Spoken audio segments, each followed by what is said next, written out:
আজকে শুধু ইঞ্জিনের কাজই চলবে, কারণ সার্ভিসের কাজ আজকে কম। কারণ এটা হচ্ছে জিক্সার ইঞ্জিন খোলা হয়েছে, এটার হচ্ছে কানেক্টিং রড চলে গেছে, পিস্টন।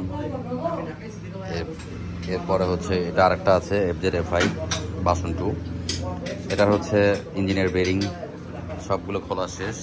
এটা প্রায় 1 লাখের উপরে চলা বাইক, 1 লাখ কিলো চলছে।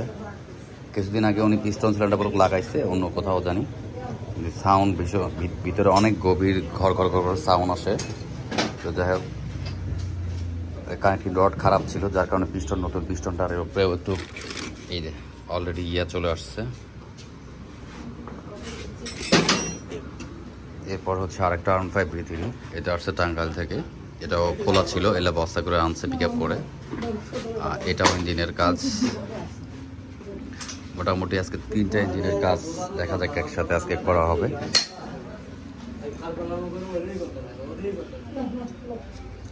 এই যে কার্টুন করা সব, একটা মাল আসছে কার্টুন করে খোলা অবস্থায়।